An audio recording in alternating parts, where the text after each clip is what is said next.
Hello everyone, welcome to my channel. In this video में हम लोग देखेंगे kinetic properties of colloidal dispersion.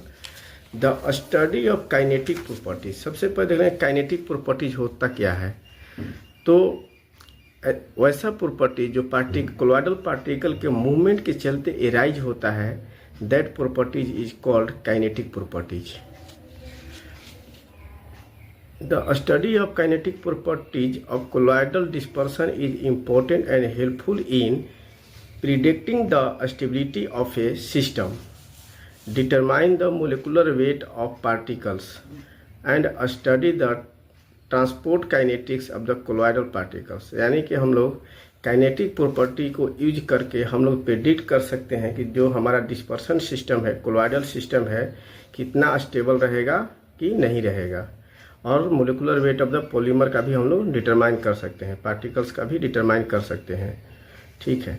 The main kinetic properties are, first one है Brownian motion, diffusion, viscosity, sedimentation.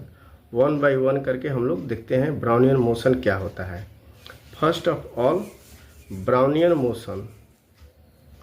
Brownian motion is the continuous random movement of colloidal particle in dispersion medium due to collision with molecules of the medium। यानी कि जो हमारा Brownian movement होता है ये random होता है, कंटिन्यूस होता है of the colloidal particles in the dispersion medium. क्यों होता है? Due to collision with the molecules of the dispersion medium. First of all इसको डिस्कवर किया था रॉबर्ट ब्राउन ने। Explanation, colloidal particles are very small due to which do not sediment. जो colloidal particles होता है उसका जो पार्टिकल साइज है, जैसा कि हम लोग पहले भी देख चुके हैं कि पार्टिकल्स है जो कोलॉइडल पार्टिकल्स होता है उसका होता है 1 nanometre to 1000 nanometre. Particle size ranges between 1 nanometre to 1000 nanometer। The colloidal particles are continuous random motion, continuous random motion में होता है।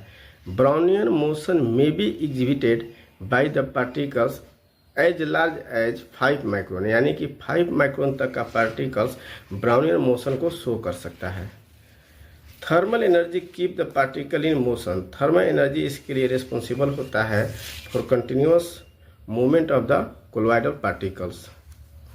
The colloidal particles collides with each other and the wall of the container. जो colloidal particles होते हैं in the colloidal dispersion में, they collides with each other and the wall of the container.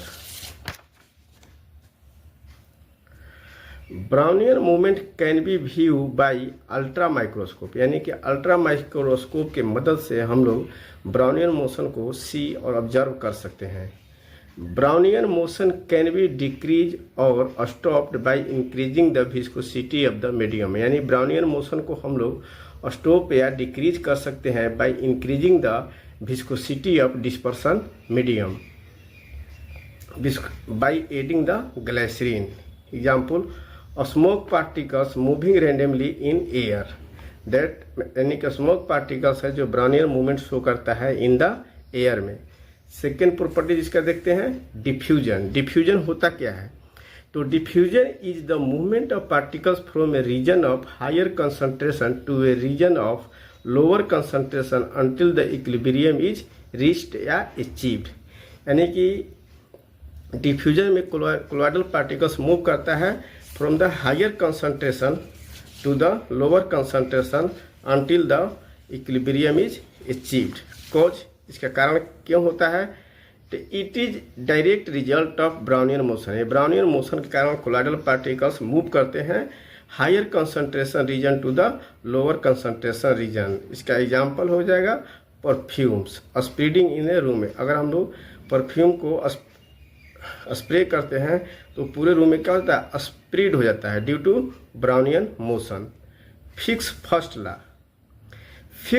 Law states that amount of substance dq diffuse in time dt across the plane area S is directly proportional to the change of concentration dc with distance traveled ds, यानी कि amount of substance diffused in time dt across the cross sectional area s is directly proportional to the concentration gradient. Suppose करो जैसे कि diagram में दिया हुआ है कि that region is the higher concentration side and that is the lower concentration side. इसमें क्या होगा, कोलॉइडल पार्टिकल्स जो होगा इस रीजन से इस रीजन में मूव करेगा. तो जिस रीजन में कंसंट्रेशन ज़्यादा होगा उसको हम लोग बोलेंगे डोनर कंपार्टमेंट्स, और जिस कंपार्टमेंट में कंसंट्रेशन कम होगा उसको हम लोग बोलेंगे एक्सेप्टर कंपार्टमेंट्स. यानी कोलॉइडल पार्टिकल्स जो हमारा होगा वो मूव करेगा donor compartment to acceptor compartments. A membrane होता है through which the diffusion take place, that is the membrane. Cross sectional area इसका हो जाएगा एस. हमारा इक्वेशन निकल करके आता है D Q is equal to minus D S D C by D X, जहाँ डी क्यू है amount of the substance diffuse in time D T. D हो जाएगा डिफ्यूजन कोफिशिएंट. एस क्या है, सरफेस एरिया, इसका सरफेस एरिया है. And D C by D X इसको हम लोग बोलते हैं कॉन्सेंट्रेशन ग्रेडियंट. यानी डी सी इजकल टू हो जाएगा, डी सी इजकल टू हो जाएगा चेंज इन कंसंट्रेशन. सपोज दो रीजन है, इस रीजन में क्या है कंसंट्रेशन है C1, ये है C2. तो C1 is greater than C2, तो कोलॉइडल पार्टिकल्स मूव करेगा C1 to C2.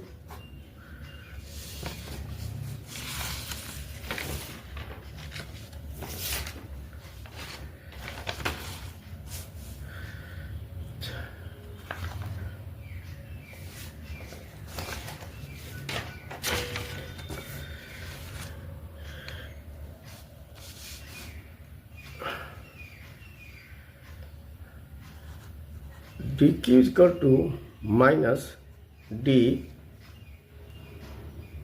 into dc by dx.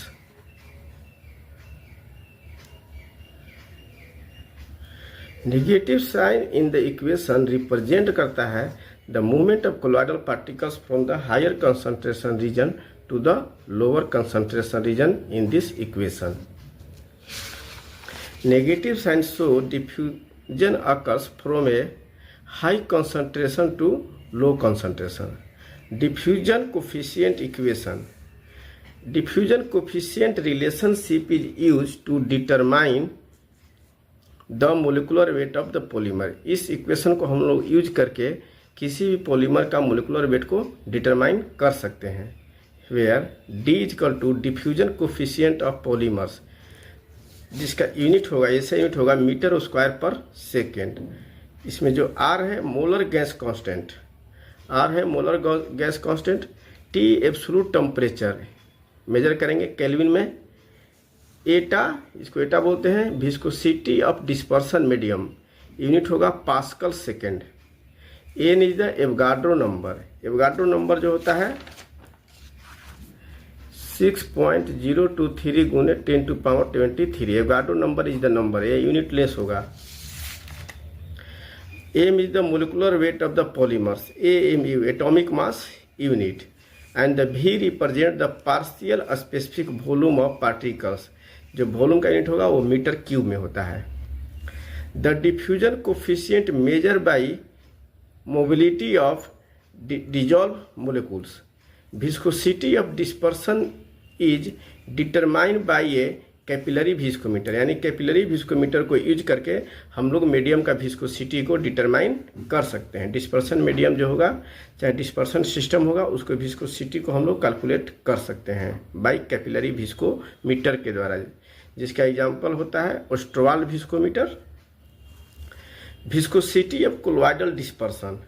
Viscosity is resistance of a liquid to flow, यानी कि विस्कोसिटी होता है वो मेजर करता है resistance of a liquid to flow. जैसा कि हम लोग जानते हैं कि जो हमारा लिक्विड होता है वो लेयर में फ्लो करता है, तो दो लेयर के बीच में रेजिस्टेंस एराइज होता है जो अपोज करता है अपर लेयर को मूवमेंट को, उसी को हम लोग मेजर करते हैं, दैट इज कॉल्ड विस्कोसिटी. तो honey has higher viscosity than water. जैसा कि हम लोग जानते हैं कि हनी जो होता है वो थिक होता है in the respect of water, due to which honey has higher viscosity, यानी कि हनी जो होगा उसका जो लेयर होगा मूव करेगा तो ज़्यादा फ्रिक्शन फोर्स क्रिएट होगा in between the layer in the respect of water के। इसलिए हनी की विस्कोसिटी क्या होगी, ज़्यादा होगी वाटर के रिस्पेक्ट में। फैक्टर इफेक्टिंग विस्कोसिटी, कौन कौन से फैक्टर हैं जो विस्कोसिटी को इफेक्ट कर सकते हैं? जैसा कि हम लोग पहले भी देख चुके हैं कि shape of disperse particle, shape of disperse particle effect करता है viscosity of the dispersion system, यानी कि colloidal dispersion. Spherical particles low viscosity, जो स्फेरिकल पार्टिकल्स होगा उसकी विस्कोसिटी क्या होगी, लो होगी, यानी कि स्फेरिकल कोलॉइडल पार्टिकल्स होगा तो विस्कोसिटी जो हमारा डिस्पर्सन सिस्टम होगा उसकी लो होगी। लीनियर और लॉन्ग पार्टिकल्स, अगर हमारा कोलॉइडल पार्टिकल्स लीनियर होगा या लॉन्ग होगा तो उस कोलॉइडल डिस्पर्सन की विस्कोसिटी क्या होगी, हाई होगी। Affinity of particles to the medium, अगर disperse phase and dispersion medium के बीच में अगर एफिनिटी ज़्यादा होती है तो जो हमारा सिस्टम होगा, डिस्पर्सन सिस्टम होगा, उसकी विस्कोसिटी क्या होगी, ज़्यादा होगी। If particles have low affinity they become spherical and viscosity decrease. Low affinity के केस में क्या होगा कि विस्कोसिटी जो होगा या तो सेम हो जाएगा या डिक्रीज कर जाएगा। Types of colloids, types of colloid also effect the viscosity of the colloidal dispersion. Lyophilic colloids very high viscosity, जैसा कि हम लोग जानते हैं कि लायोफिलिक कोलॉइड्स में disperse phase and dispersion medium के बीच में ग्रेटर एफिनिटी होता है, जिसके चलते क्या होगा कि जो डिस्पर्सन सिस्टम होगा इसकी विस्कोसिटी इंक्रीज कर जाएगी। लायोफोबिक कोलॉइड्स, लायोफोबिक कोलॉइड्स के केस में क्या होता है कि disperse phase and dispersion medium show the little attraction और a no attraction due to which viscosity is remain as same. Molecular weight of the particles, molecular weights of the colloidal particles are also affect the viscosity of the dispersion system. High molecular weight of the particles, higher viscosity. अगर कोई भी colloidal particles है उसकी molecular weight ज़्यादा है तो उसकी viscosity ज़्यादा होगी, जैसे कि जिलेटिन और डेक्स्ट्रॉन, इसकी मोलिकुलर वेट ज़्यादा होता है in the respect of acacia and tragacanth, जिसके कारण क्या होगा कि जिलेटिन का जो कोलॉइडल डिस्पर्सन सिस्टम होगा उसकी विस्कोसिटी ज़्यादा होगी। Sedimentation, sedimentation is the settling of particles under the influence of gravity. क्या होता है, सपोज कि कोई पार्टिकल्स है, जैसा कि हम जानते हैं कोई पार्टिकल्स नीचे की तरफ अगर इसका मास m है तो नीचे की तरफ जो फोर्स लगता है उसको हम लोग बोलते हैं mg, mass into acceleration due to gravity, acceleration due to gravity. Condition, particle size should be greater than 0.5 micrometre. अगर किसी पार्टिकल का साइज 0.5 माइक्रोमीटर या इससे छोटा होगा तो वो पार्टिकल जो होगा वो ब्राउनियन मूवमेंट को शो करेगा, जिसके कारण उसकी सेडिमेंटेशन नहीं हो पाएगी, यानी कि एक्सीलरेशन ड्यू टू ग्रेविटी क्या होगा, अनइफेक्टेड होगा उस पर। Brownian motion should be minimal, Brownian motion should be minimal. अगर ब्राउनियन मोशन कम होता है तब जाकर के क्या होगा, हमारा पार्टिकल सेटल हो जाएगा, या पार्टिकल साइज 0.5 माइक्रोन से ज़्यादा होगा उस केस में क्या होगा, हमारा सेडिमेंटेशन होगा। Note, in the colloids Brownian motion prevent the sedimentation, यानी कोलॉइडल डिस्पर्सन के केस में जो हमारा पार्टिकल साइज होता है वो 1 नैनोमीटर टू 1000 नैनोमीटर होता है, जिसके कारण क्या होगा, पार्टिकल्स हमारा कंटिन्यूअस ब्राउनियन मोशन को शो करता है, जिसके कारण उसका सेडिमेंटेशन नहीं होगा। हम आशा करते हैं कि आप लोगों को ये टॉपिक अच्छे से समझ में आया होगा। अगर आपके पास कोई भी क्वेश्चन है इस टॉपिक से रिलेटेड तो आप हमको मैसेज में कमेंट कर सकते हैं, हम उसका रिप्लाई देंगे। Thank you.